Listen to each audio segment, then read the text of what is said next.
Does Justin Fields have an opportunity to take over as the quarterback this week?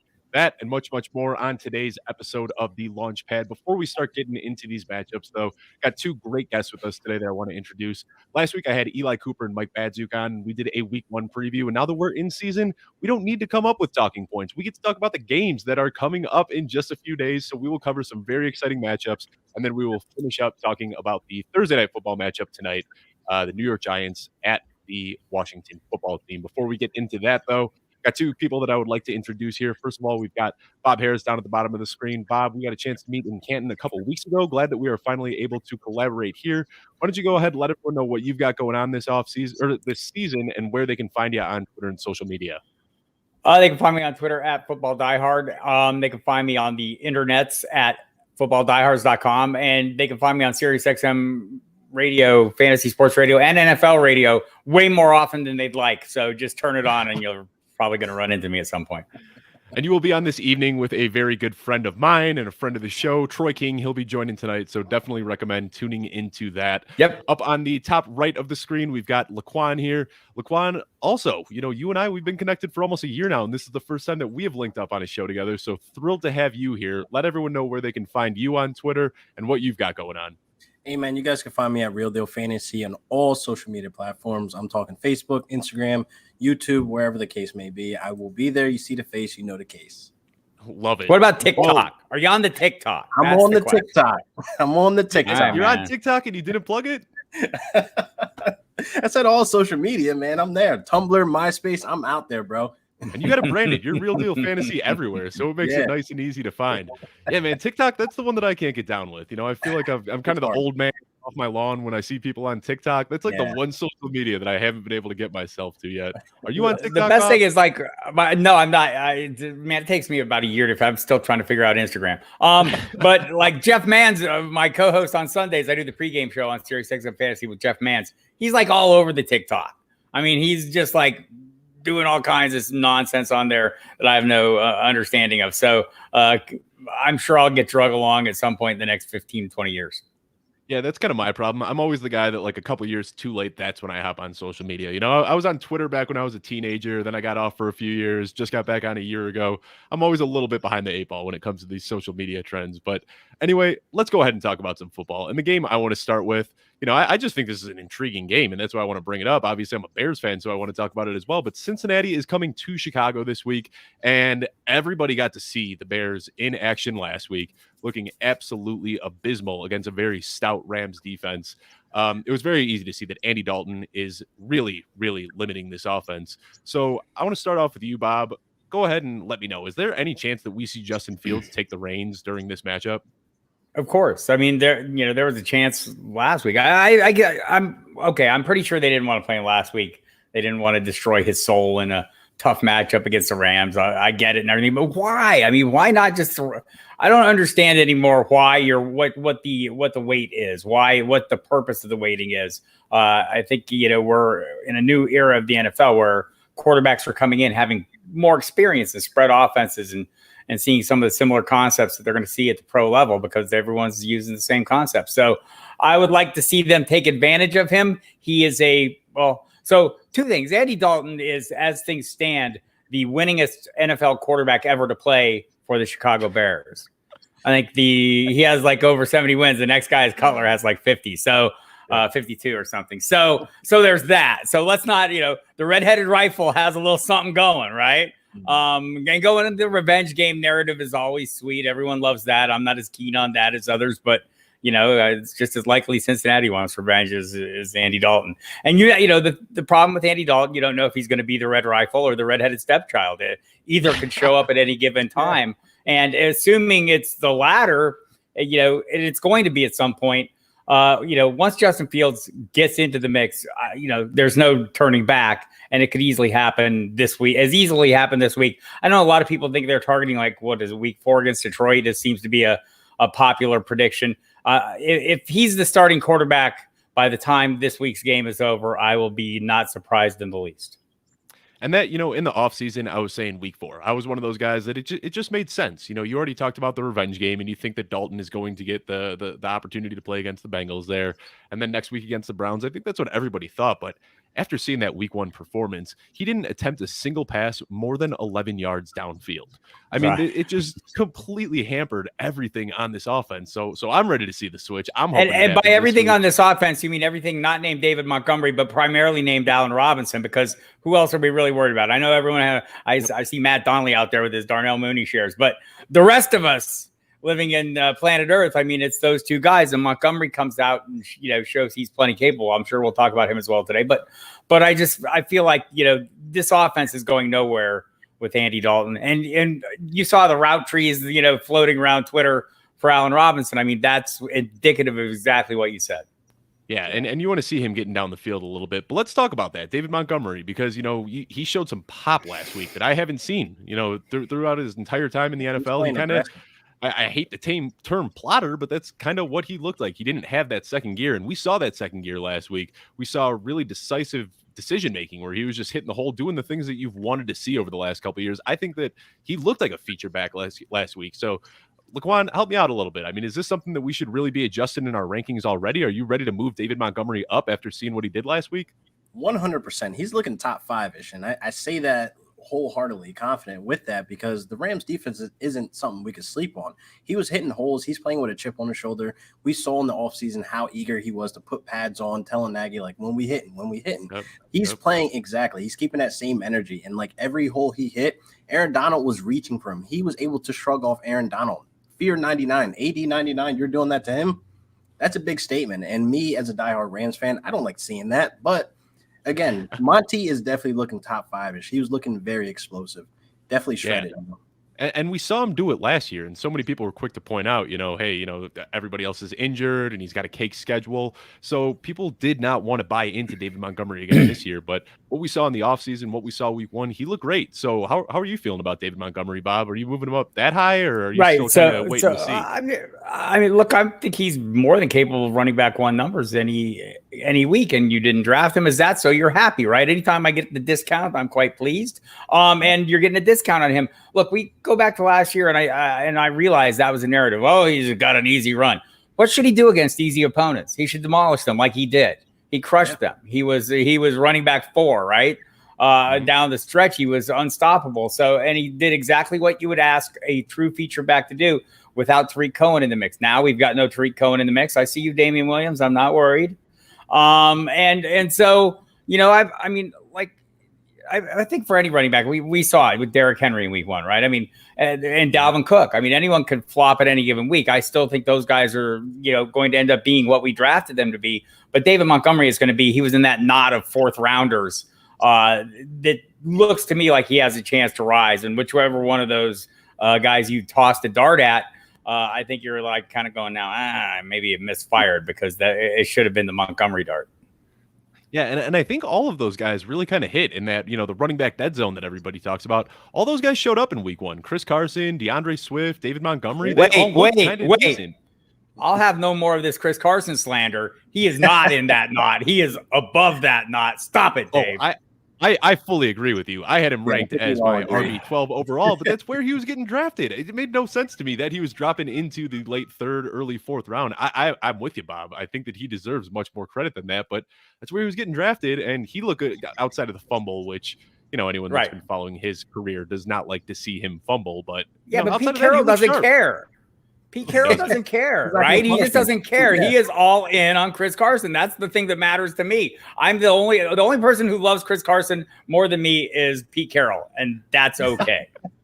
Yeah, and then we already saw Rashad Penny go down, so doors are open for Chris Carson. Yeah. But I want to talk about the other side of the ball when we're talking about this matchup a little bit, and that's Cincinnati. And there was so much speculation in the offseason, who is going to be the alpha receiver? Is it going to be T. Higgins? Is it going to be Jamar Chase? So, LaQuan, help us out here a little bit because we saw T. Higgins got a few more targets, but Jamar Chase had the really big play that popped on the touchdown. So are both of these guys going to be able to coexist, or what are we supposed to do with this wide receiver situation? I think they both can coexist. If we're able to see Higgs and Boyd coexist last season, I think we could easily see Higgins and Chase as well. Now, Chase has that big playability. He has that home run, and that that chemistry that he has with Burrow prior to the NFL is definitely going to play effect into it, and we're seeing it. It's like them playing in the backyard. I mean, Jamar Chase fooled us all. That's how I felt. Like he was like, "Hey, look, I fooled you guys." So I definitely feel like, going forward, he's definitely going to be the alpha there. Basically, with everything he has in him, like the separation, the catch, everybody that everybody's concerned about, he showed up week 1 and just put points on the board. That's all that matters. Yeah, I love those preseason drops because that meant that I was able to draft Jamar Chase a little bit cheaper. So I was all in on it. What do you have to add, Bob? I think that's the reminder of something that I like to hammer on every single time I talk about these things is, don't look down the drinking straw. Don't look at the occurrence. Look at the occurrences. Look at the broader picture always, right? And also understand that players change. They evolve. Their play evolves, I can remember last year there was this quarterback who couldn't throw a deep pass for like half the season, and he ended up Tom Brady being the best deep passer in the game, right? I mean, we were taught it was a big, huge thing, right? Players change over the course of the season. Circumstances change. So, yes, Jamar Chase. And, I mean, is it like that, shocking that a guy who sat out for a year would come in and be a little bit – some of the talk was shocking, like, oh, the ball doesn't have stripes. I don't think that was that big a deal, but in the end, this is he's a really good player, a generational talent. He's the thing that everyone scouted him to be over time, and realizing that scouts aren't always 100% right, says DK Metcalf, the great route runner. But that aside, I think when you look at this offense, the thing that I need to see is the attempts go up. 27 attempts isn't going to be enough for all these guys to fare well. And maybe some of this is we'll be shaking our fists at Joe Mixon if we didn't draft him because, if he keeps getting those kind of touches, they're not going to hit. Joe Burrow is not going to hit that 40 attempt a game mark that we saw last year that fueled a lot of these fires. Yeah, and I heard people that were, projecting Joe Burrow for 700 pass attempts this year with the extra game, and it seemed like it was kind of in his range of outcomes, but you already hit it. Still Bob. might be. I want to talk about that. Yeah, it still is possible, but we saw Joe Mixon get 33 touches in week 1. That is absolutely bonkers. The people that, finally thought that Joe Mixon season is going to be here, they are relishing in it right now. So, Bob, I mean, what are we supposed to do with Joe Mixon now? This is a guy that was dropping in play him. Is he like a top 5 guy? I mean, how bullish are we supposed to be on Joe Mixon? I think he's the guy that look, he play him as you draft him to be. If he has some running back 1 upside, we all were drafting what last year is like running back 5 through 7 through 8, somewhere in that range. Everyone was all in. There was a lot of circumstances. The offensive line was trash. It's not like materially better this year, but incrementally maybe better. But the thing is that they brought back who is it? Frank Pollock, the line coach, who is a guy that Mixon loves, right? And has confidence in the schemes. And so, whether it's psychological or not, we know Mixon's a talented player. If he gets the workload and all the circumstances go his way, we've seen what he can do before. But play him as you drafted him to be and enjoy the upside when it takes place. I mean, that's the key. Enjoy the price you paid. And if you get that running back 1 numbers like you did last week, and you may well on a semi-regular basis, just enjoy that. That's how you win your leagues, is you have players who outperform their draft value. Yeah, you have guys that put up points and you keep them in your lineup. But let me ask you, LaQuan, is this something where you're just plugging and playing every week, or are you looking at this as an opportunity to maybe sell high, thinking that he's going to have these up and down weeks, or do you think that he is just here to stay every single week? He's here to stay. He's in the best situation he's ever been. I mean, the 3 wide receiver tags, and you got Burrow, who's a confident confident quarterback that's coming up and coming to be one of the generational quarterbacks. And I think Mixon is a start and forget every single week until proven otherwise. I've been banging this drum Mixon all off season, and it's going to go. And Mixon, he's looking good right now. If he gets the workload, we've seen him perform. We see him produce. And why else would I sell him? I don't need to sell him. I'm going to relish in all my RB2, value I got out of him. Yeah, I mean, you and we talked about this a little bit in the offseason, that he's a guy that really has overall RB1 upside. And there aren't a lot of guys you can say that about in the league, but you can say that about Joe Mixon. And to mention, he's the only running back that's going to see 300 touches where we were getting them in those rounds. So none of those guys were even hitting 250, 260 in those touches. So it's like, yes, I'll take Joe Mixon on discount. Yes. So fingers crossed that this can last through the season. Well, let's pivot to another game. I want to talk about the matchup in Jacksonville. Jacksonville looked terrible last week, but Denver didn't look too good themselves. What I want to talk about, though, is Jerry Jeudy left the game early with an ankle injury. And even with that ankle injury, you'd think that would open up the doors for Cortland Sutton. Cortland Sutton just saw 3 targets. Now, there was some offseason speculation that Drew Lock was better for Cortland Sutton and that if Teddy Bridgewater won the job, it was going to be bad for Cortland Sutton. So, Bob, what do you think about this situation? Is Cortland Sutton somebody that should bounce back, or was some of that offseason, murmur, is there some truth to that? No, there's no truth. Well, no, of course, there's a little bit of truth to all these things, but I think this narrative that we construct, I mean, I don't buy it. Let's look at, let's say, Teddy Bridgewater in Carolina as recently as a year ago, powering 3 wide receivers to some success. One of them, Robbie Anderson, not necessarily known as an intermediate, although he ran more routes. I'll give him that, but more known for a deep ball guy. Look, Cortland Sutton, the knock is, he's a high point. He's a physical, the physical specimen who overpowers guys. He will tell you he could run routes as well. I have talked to him. He has told me this very thing. Also, I think, think back to, talking to Ryan O'Halloran from the Denver Post. And he was reminding me, if you were at practices last summer, before he was hurt, Cortland Sutton was by far the best player on the field, for Denver, the best player on the field, not just the best receiver. I think we're maybe overplaying the narrative a little bit.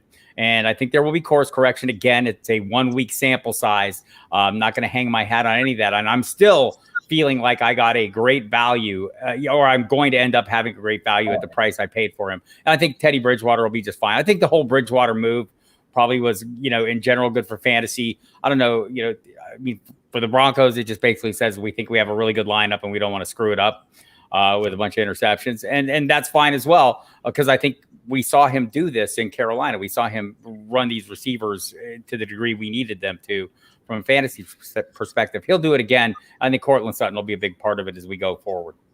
Yeah, I agree with you. I think that all this does, if people are nervous about his usage in week 1, great.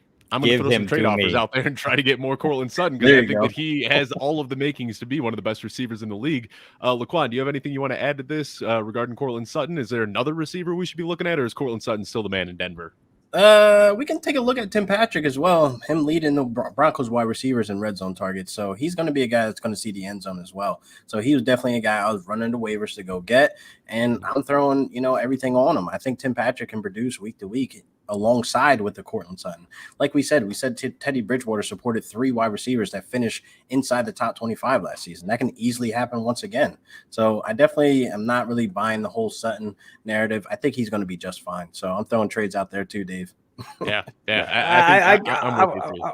I want to say I agree on Tim Patrick. I also think there's a couple. I mean, I could throw some shares at KJ Hamler too, depending on my roster construction, right? So if I have those high catch totals, I got a Cooper Kupp or Robert Woods, and I know last week's Robert Woods, but some guys like that, and I want a little upside play in my mix, as well on my roster. I think Hamler would be a guy, and if I want more of a solid, steady, guy that's not going to give me a 0 at a given week, I'd be after Patrick, and I did acquire some shares of Patrick this week, just overnight. So I think that's a good call.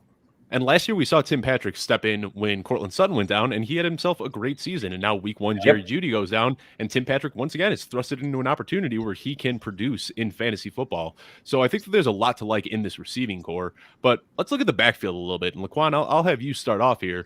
I was hoping that we'd have some sort of, just be able to see what's going on after week 1. But Melvin Gordon saw 50% of the snaps. Devante Williams saw 50% of the snaps. This still feels like a pretty ambiguous backfield. What are we supposed to make of this? I say we be patient with Devante Williams. I think we already knew coming into this season he'll have not exactly a slow start, but Melvin Gordon isn't going anywhere, so he will definitely still be involved. Melvin Gordon still has that home run ability, and we just saw it in week 1. So it's not that, Devante Williams, managers are going to be panicking, dropping him, training him, etc. Just be patient with our rookies, because we've seen this happen with Justin Jefferson. He didn't really get going until week 3. This can easily be Devante Williams as well.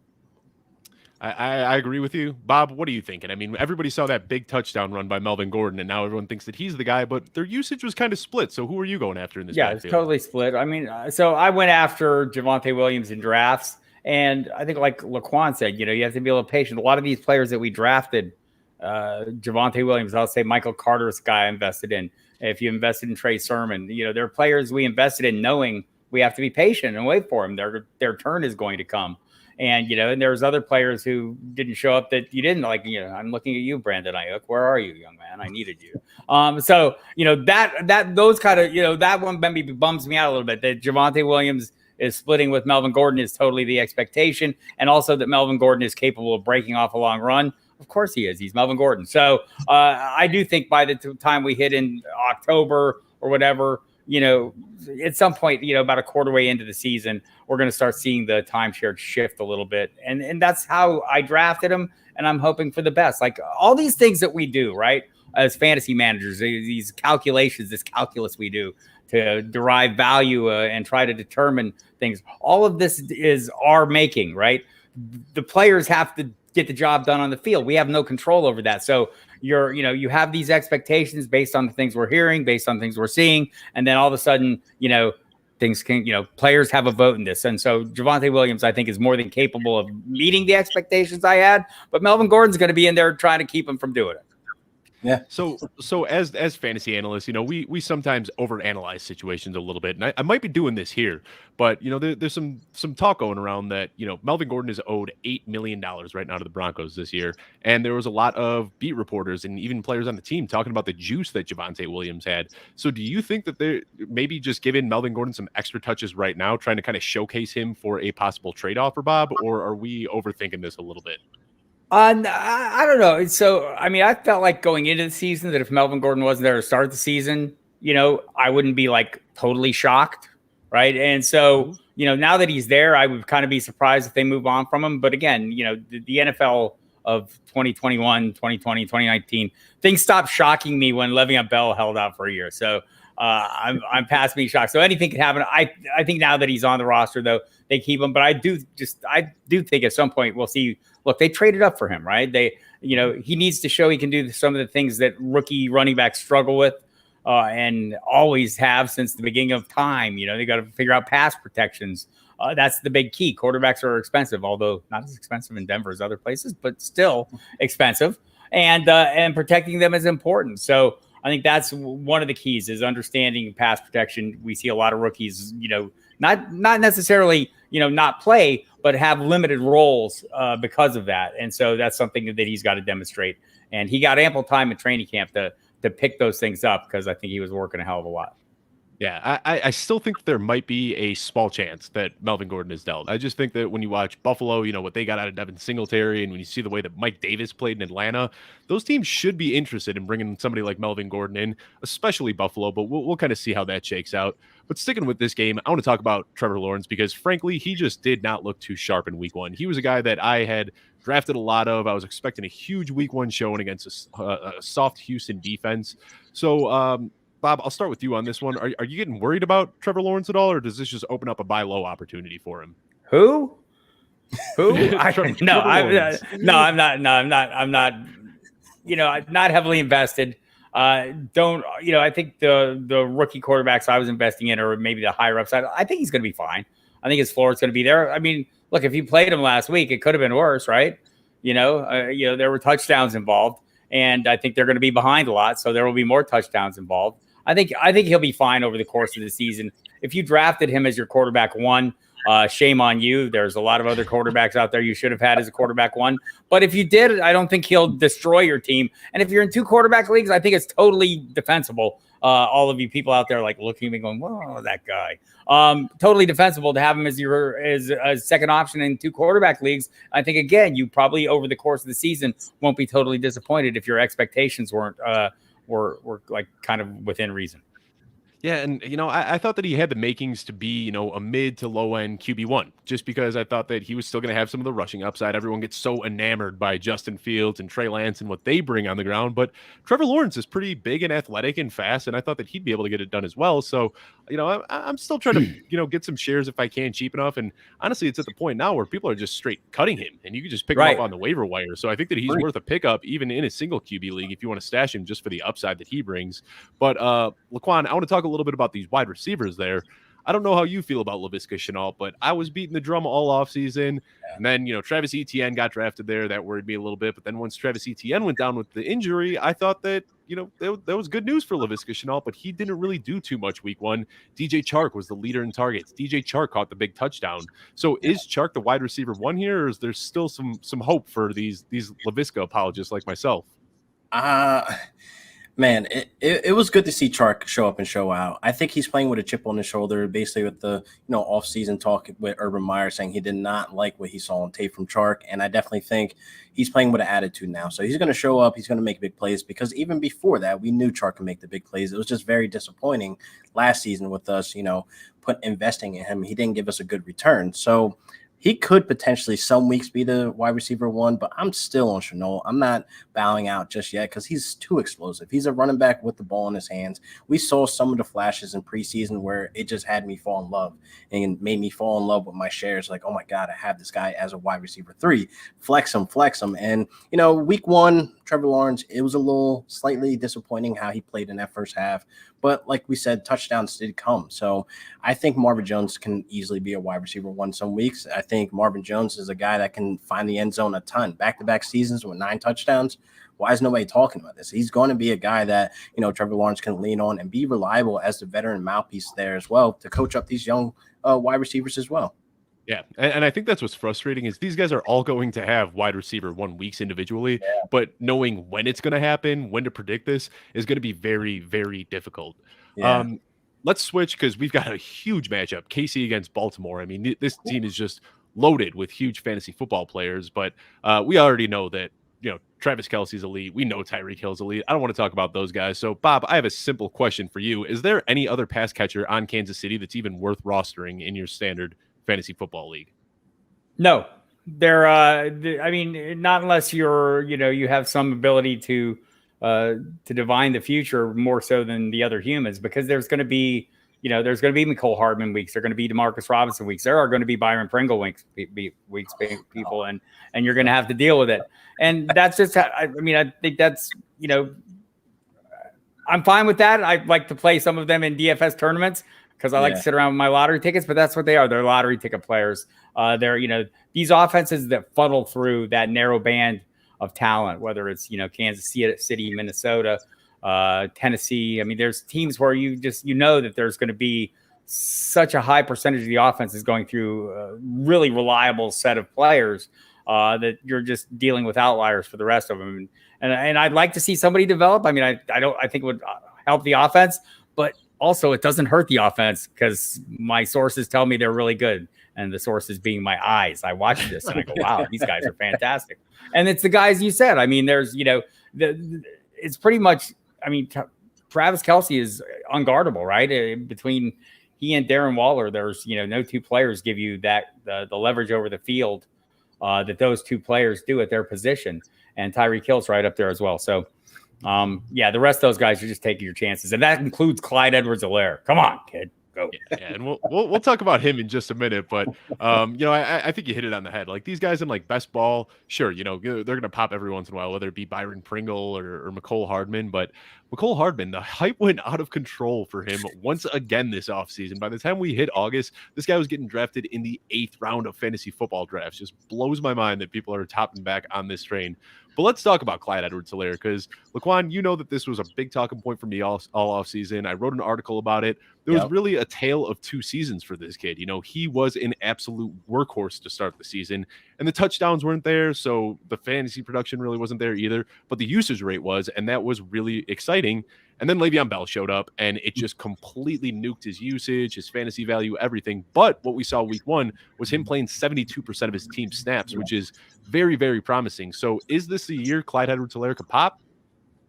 Possibly. I definitely enjoyed his usage in week 1. Hopefully it can continue. Hopefully the Chiefs aren't as aggressive how they are in the red zone, constantly throwing the ball. Let him try to run it in. Let him get the opportunities to score. Let him be fantasy relevant. So I definitely think this year could be the year if they don't bring in another guy Like we all of a sudden magically see Todd Gurley there in Kansas City. You're going to like, why did you do this? But, I don't put anything past him. So I think this could possibly be the year if all things go right for him and just him being the guy having at least 70% usage. These are numbers that we see with Zeke and the Montes and Saquon Barkley, et cetera. So if he can stay with that 72% usage, full send him. Yeah, and I think what it was last year, when he was at LSU, they literally never asked him to pass block. That just wasn't something that he had to do. Right. He never pass blocked once in college, and that was very evident last year. So when they brought in Le'Veon Bell, it was just because they needed somebody to pass block. So from what I read, he was able to kind of get up to speed this year. So hopefully that can unlock that workhorse role for him. But what do you think, Bob? Do you think this is a guy who has the makings to be a workhorse, or do you think that we're going to see another, LaShawn McCoy, Le'Veon Bell type addition midseason? I don't expect an addition. Maybe we see more from Jerick McKinnon at some point, in the passing game. But he's a reliable veteran who's been around 1,000 years and will know the pass protection. But also, so we, coming into the league, Edwards-Helaire was a phenomenal receiving prospect, right? And I haven't seen that yet. Also, I've seen when he gets near the goal line, he doesn't seem to have the power to put the ball over. So I have concerns in those areas. And again, players improve over time with coaching. He has great coaching. So I'm hoping he improves. And what LaQuan said, that usage is the thing. I want clear past the workload. And he has that. He now has to do something with it. I have not invested in him heavily, so I'm going to be okay if it doesn't happen. But I think other people are going to be really upset. And this is going to be kind of a make or break year for him from a fantasy perspective. He may be a guy I load up on next year if he has a disappointing season, just because he's going to be a freebie essentially, and we'll see what the role is. It's such a dangerous game to go back and look at drafts and how NFL drafts could have shaken out. But I can't stop thinking about how DeAndre Swift would be on this Kansas City team. Like, it just blows my mind that they went out and they took Clyde Edwards-Helaire when DeAndre Swift was on the board. But, it is what it is, and we can't change history. But I want to talk about Baltimore in this matchup as well. And, the offensive line sustained some injuries in the offseason, and everyone just kind of ignored it. But those offensive line woes were very evident and on display on Monday night. So, Bob, are we supposed to be concerned about Lamar Jackson, or is he athletic enough that he can just completely get around without an offensive line? They need to clean up the edge, right? There's no doubt about it, right? That's but also he is athletic enough to do something about it. He can play a role in that. And just like, any other quarterback, there's different ways he can play that role. One is with his athleticism. Two is getting the ball out of his hands. Right, he can do that too, and so the onus is on him, like it's on any quarterback. At that point in time, talk to you, Andy Dalton, because your left tackle is not very good. I don't know who it is, but whoever it is not very good. Might be me by the time all is said and done. I think it's Jason Peters. Did he get hurt again? Did he get hurt? I saw him limp off the field. They were down to the third string tackle by the end of week one. I think they were down to like their second string guard playing the fourth string tackle. But anyhow, I digress. It is a thing that, I think, look, they'll work on it and they'll coach it up and they'll scheme it a little bit, realizing the shortcoming there. But also Lamar Jackson needs to understand the shortcoming there and deal with it. And I think he's more than capable of dealing with it. Just needs to make the adjustment. And, I'm a huge Lamar Jackson fan. The Ravens are one of my favorite teams. So I've watched all of these games since he came into the league. And in 2019, they were okay just, opening drive, just letting Lamar run wild. And what we've seen since the start of 2020 and what we saw in this Monday night matchup is they try to keep him in the pocket and they want him throwing the ball. And then when they fall behind, then they expect him to play hero ball and kind of catch up. And it doesn't work out like that. I don't understand why they haven't just stuck with what worked for them so well in 2019 when he had his historic MVP season and just let him run wild from the get-go. I can't really wrap my mind around it. I understand that they might want to, lengthen his career by avoiding the hits, but this team is best when Lamar Jackson is running. So, LaQuan, are you concerned about this at all with Lamar Jackson, or do you think he's going to be just fine? I think he's going to be just fine. He is like literally 04 Madden Vic. He is going to be a cheat code out there. We saw him dance and we saw him juke, and that is his bread and butter. And he's just making adjustments to the poor offensive line right now that's dealing with injury. And I think he's going to be doing that all season long. And I like how he's basically a quarterback that likes to protect himself. Like, he's not afraid to run out. That's one of the things that we saw RG3 do take unnecessary hits and taking risks and everything like that. So I love how responsible he is with his body. So I'm not too worried about him running out of the pocket too much and getting hurt. Josh Allen's a guy that I'm worried about, honestly, running out of the pocket and taking some risks. But Lamar Jackson, no, he's smart. He's been running for a while now. Yeah. Lamar's the guy that sidesteps out of bounds. Yeah. Josh Allen's the guy that's going to drop a shoulder, try to Yeah. hurdle you. I mean, they have very, very different plays, bro. It's like, what are you doing? Yeah. Stop. I mean, you love the heart, but now that he's got close to $300 million tied to him, I'm sure Buffalo wants him to pump the brakes on those moves just a little bit. But the last thing I want to talk about in this matchup is this Baltimore backfield. When you're looking at a team that has led the league in rushing attempts in consecutive seasons, you know there's value to be found in this backfield. But who is it? So, LaQuan, help me out here. Is it Tyson Williams? Is it Latavius Murray? Is it Devante Freeman who just got called up? Who's the guy that we should be rostering here? It's crazy because all these guys, I think, will be able to have some type of impact. Latavius Murray, he showed up at the end of it. He wasn't looking too good in the beginning. But I'm riding with Williams, man. I'm going to ride with him. He's the guy that's playing for something. He has a chip on his shoulder. He's not a veteran. He's a guy that's been called up on unnecessary, circumstances with injury after injury. So he's playing to try to make an impact, for the future. So he's going to be playing hard. He's going to be running hard, and he's going to be taking some licks. I definitely think he'll get the first reps out of Devante Freeman and Le'Veon Bell and Latavius Murray. Like, most of these guys are washed. If anything, I think Freeman's the most washed out of this group. So I think he's going to be taking that charge head on. And what do you think, Bob? Are you kind of with him that Tyson Williams is the guy here? Or do you think Latavius Murray is somebody that we should keep an eye on? Yeah, look, I think Latavius Murray is the new Gus Edwards, right? And that had some value. We were all drafting him before J.K. Dobbins went down as a guy that maybe we could play on occasion at a flex level, or if attrition or bye weeks hit. And I think Latavius Murray is that same guy. I think, to me, just watching the first game, and it's a narrow sample size. I know I was talking to, I think when J.K. Dobbins was hurt, Matt Waldman was on my radio show, and, his first words were, watch Tyson Williams, right? Before the Gus Edwards injury. And so, and he obviously watches all these kids. So watching the game against the Raiders, he had the juice, right? He had that little bit of pop, right? And so I'm hoping, as he maybe gets a little more game experience under his belt, and I'm sure, that's, something that'll come with time. I didn't see any pass protection issues for him, but maybe I wasn't paying that much attention because I was on the air. And it was an exciting game, and the adrenaline was high. But I watched him on a couple plays where I thought, right. He did have one blown one. Yeah, where Lamar got laid out because he missed a block. But outside of that, it was pretty clean. And that's not good. So I would just say that, Latavius Murray, I'm with LaQuan, seemed to be, look like it took him a while to get up to speed. But once he's up to speed, he was fine. Seeing the split they had in this last game, if they see a continued split for them, similar percentages, wouldn't surprise me either. I think they're both playable. Devante Freeman, I mean, my expectations there are 0, and my expectations for Le'Veon Bell are 0 as well. Yeah, and I don't think Le'Veon Bell has even been pulled up yet. They had both Le'Veon Bell and Devante Freeman on the practice squad, and Devante Freeman was called up above Le'Veon. So that John Harbaugh said last week that Freeman was ahead in terms of being in game shape. Bell hasn't been on a roster, and Freeman at least was that, and so.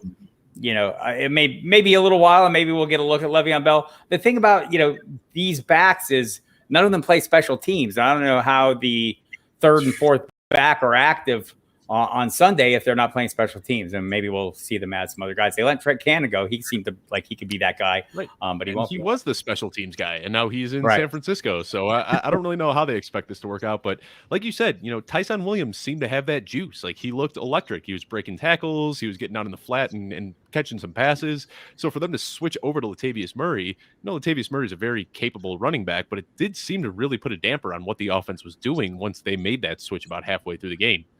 But the next game I want to talk about is Detroit and Green Bay. And this is hilarious because we just saw Green Bay get steamrolled by a Jameis Winston-led Saints, and they are still opening up this game as a 10.5-point favorite over Detroit. So I think we're probably all in agreement here that the Packers are going to bounce back this week. But do you think that this was there anything from this game that jumped out to you, Bob? Do you think that this was just a fluke, or what are we supposed to make of that blowout from last week? First thing we should make of it is Aaron Rodgers should get his cup and wear it. Apparently, look, this total fluke, right? I mean, it just Like, I know Aaron Rodgers said they came out low energy. We see the Packers do this from time to time, usually on a coast. It's been the West Coast the last couple of times I've seen it happen. But it does happen. And there was so much, drama and things built up that, like it was entirely surprising that it's like the worst. I mean, the numbers were horrifyingly low, right? So that's weird. But beyond that, a lousy performance, I'm not going to put too much on that. I'm going to expect a huge rebound against the Detroit Lions. I'm going to expect Aaron Rodgers. How is Aaron Rodgers going to, make it known that he's unhappy or that he, what's Aaron Rodgers going to do here as he walks out the door? He's going to let them know what they're missing as he walks out the door. And if he can do something like make Devante Adams' contract have to grow by double as part of this, it would only make him happier, right? So, I mean, I'm expecting bigger things going forward, and I think they'll be just fine. Well, even Adams has said some cryptic things to the media about not wanting to come back next year. So we'll kind of see how that works out. But LaQuan, I want to talk to you about Aaron Jones a little bit, because this is a guy that, it was so easy to make a case for him as a top 5 overall pick. He was an RB5 last year. He was an RB2 the year before. I mean, this guy has just produced despite being in a timeshare. So, he was terrible last week like the rest of the Packers were. But do you think maybe we got a little bit too excited by putting him as a top 5 guy this offseason? Just a tad bit. I still believe in Jones. I think week 1, we could just chalk it up for what it was. They came out slow. I honestly thought at one point Aaron Rodgers was doing it on purpose. I'm like, what is he doing? Is this the last dance game? Like, I don't know who tweeted that, but it was hilarious to see that. But I think Aaron Jones will be fine. I think once Aaron Rodgers is playing good, the offense is moving, then Aaron Jones will be just fine doing his job as well. Because if the offense is not in sync and they're having slow starts, I mean, we have to remember the game was moved to Jacksonville. It was supposed to be in New Orleans, but due to the storm, they had to move. They had to travel. So a lot of things went into week 1 where it was a little wonky and stuff like that. So I'm not too worried about Aaron Jones for the rest of the season. Like Aaron Rodgers said, it's just one game. It's just one game. Also, Jameis Winston will eat them W's up, and this was – there's no getting in the way of that, apparently. Yeah, I couldn't believe that. I think I saw that he had the lowest yardage total for anybody that ever passed for 5 touchdowns. In a game. That is crazy. It was like 146. Like, that's so ugly. That's such an ugly stat. Couldn't even hit 150 yards. To like 5 touchdowns. Yeah, that was a very Jameis stat line. Love to see it. But if you were looking at this game in the offseason, you would not have expected that, the Detroit Lions would have 2 very viable week 1 running backs, and the Packers didn't. But that's exactly what we saw last week. Jamal Williams and DeAndre Swift both got their touches, were both very effective with them, and had some really big weeks. So, Bob, obviously DeAndre Swift is the guy that everyone was drafting earlier, and you're going to be starting him every single week. But after what we saw last week, is Jamal Williams, is he just a lock and load starter now? Yeah, talk about the funnel, in some of these teams with these high-end players. Well, in the case of Detroit, it's just a lack of other players, right? That forces the funnel. It's going to be Hawkinson, it's going to be Swift, and apparently Williams is going to be part of that. And they've been kind of foreshadowing that over the course of the offseason. I invested heavily in Tyrell Williams just because it was like triple-digit rounds, basically, right? I mean, it's a free square player. And I think at some point, he'll be reasonably productive. Keep me from taking a 0 at a spot once he's back in the lineup. But beyond that, I don't know what to expect to any of these wide receivers. My dynasty shares of Quintez Cephas would like to see him do a little more, but I don't know that he will. So those 3 players are the 3 players to play. And I think right now you're going to play them every week until you have reason not to. Defense is going to be lousy. They're going to need to throw the football. And Jared Goff, I think, outproduced maybe Matthew Stafford this week. It was close. It was very close. Yeah. Jared Goff had a heck of a week, and LaQuan, you're a longtime Rams fan, so you've seen a lot of Jared Goff. Is he kind of in a situation now that I want to say almost plays to his skill set? Like, he doesn't have to throw the ball downfield to Cooper Kupp and Robert Woods. He just gets to check down to running backs and a big tight end that's 10 yards down the field. Like, this kind of seems like it might work for Jared Goff. Yes, it's something we saw when he was with the Rams. I mean, this is when Todd Gurley wasn't broken. It was a ton of screens. Like, do we all remember when Jared Goff was just dumping screens to Todd Gurley, and then Todd Gurley had his offensive line just basically carry him to the end zone? So this is something that Anthony Lynn is he's just going to put him in position to be successful. And that means less time the ball's in his hand, more time that, the offense can move downfield. And that's exactly what we saw. Swift taking the screens, taking it to the house. Jamal Williams is also going to be involved in that passing game as well. So I think Jared Goff can easily be a top 20 quarterback this season. So all guns blazing.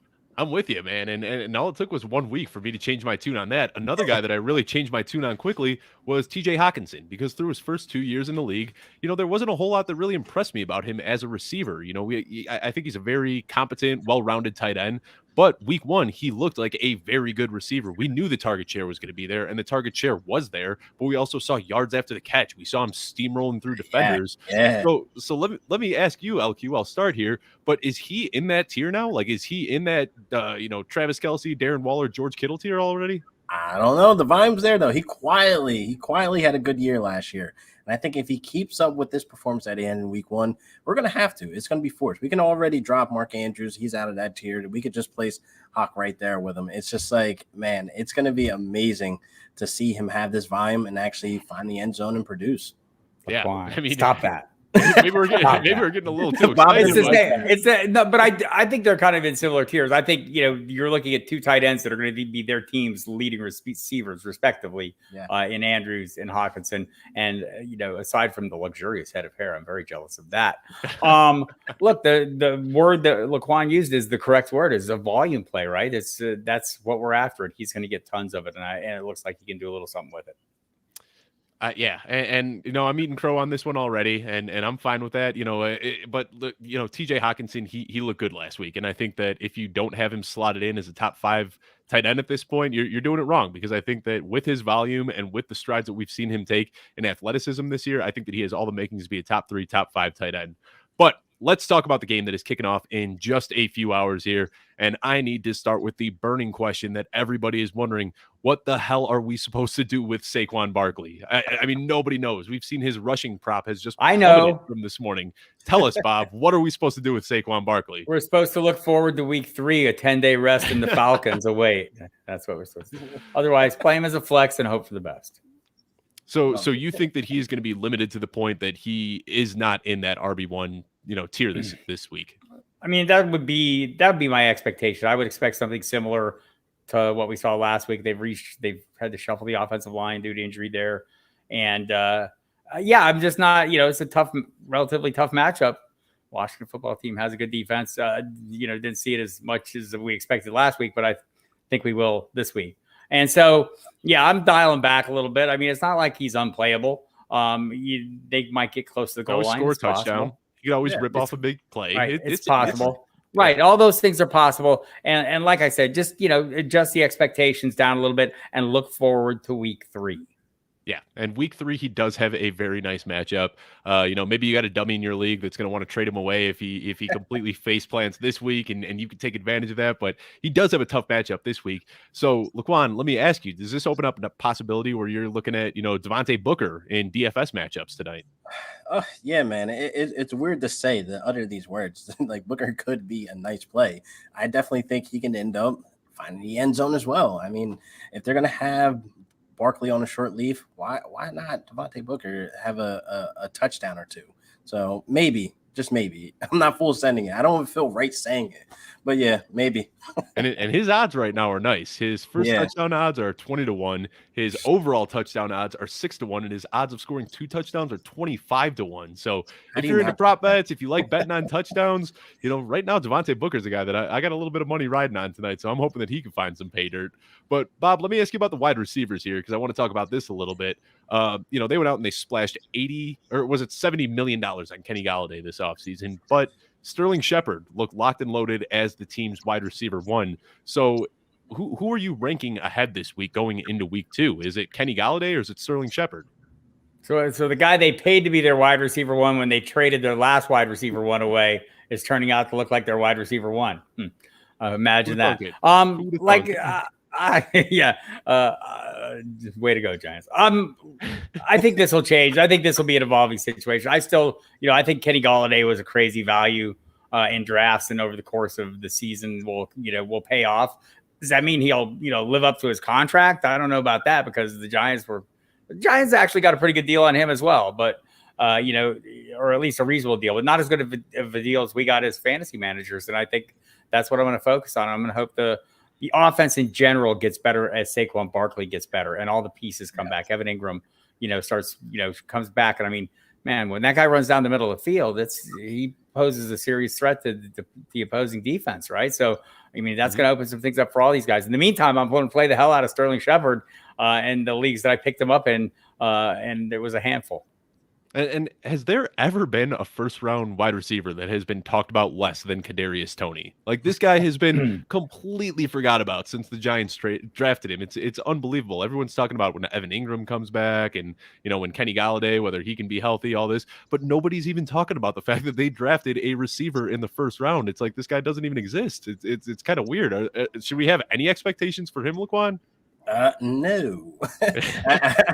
I did not like what I saw. I did not like the trick play they had, and he was tackled behind the line of scrimmage. We're going to see a ton of that this season. I don't think he's a big playmaker for them. Like, he may fit their team needs, but I just don't see it being anything relevant for fantasy. I don't see myself going to pick him up and putting him in my flex lineup when I got a guy on bye or facing injury, etc. It's just tough, man. It's a bonehead move for them to go do that in the first round. Let's just say that. Yeah. If you're only here for the JoJo swearing, then you're going to be in really good luck. I gotta say, as a Bears fan, I was very happy with the way the Giants draft turned out, giving us the opportunity to move up there and get Justin Fields. But let's talk a little bit about Taylor Heineke, because this guy has some wheels. And when you think of Konami code in your head, Taylor Heineke isn't usually the face that pops up, but this guy, he ran through the playoffs last year and he looked pretty darn good. So, LaQuan, is Taylor Heineke somebody that you should be thinking about picking up in your fantasy football leagues right now?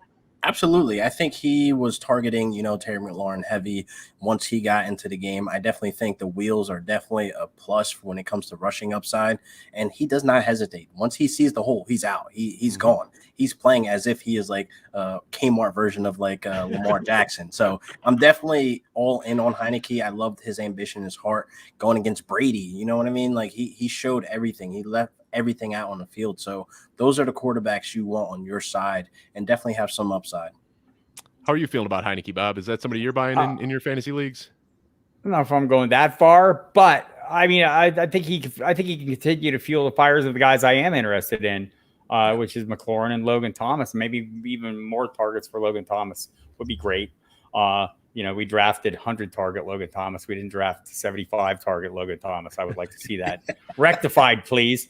But I do think he's a little bit of a gunslinger too. So, they were talking about that this week, and I like the game against the Buccaneers too. It's just not like a huge thing to hang your hat on, I don't think. I mean, it was one game, so I don't want to get carried away, but I did like what I saw, and I think he can be serviceable. And maybe there'll be some mistakes and some things that we, over time, that it's some flaws that get exposed. But until then, I think if you're playing Terry McLaurin, you continue playing Terry McLaurin. If you're playing Logan Thomas, you continue to, and Antonio Gibson as well. And I think Terry McLaurin, he's kind of the no-brainer in this situation, because he's almost in that Allen Robinson tier of just being able to produce regardless of who's throwing the ball to him. We know that Terry McLaurin's going to get it done. One of the big knocks for Logan Thomas this offseason, though, was that Ryan Fitzpatrick doesn't like to target his tight ends, and we saw that last week. He only had 3 targets in the entire game. Granted, one of them was a touchdown, which salvaged his fantasy output.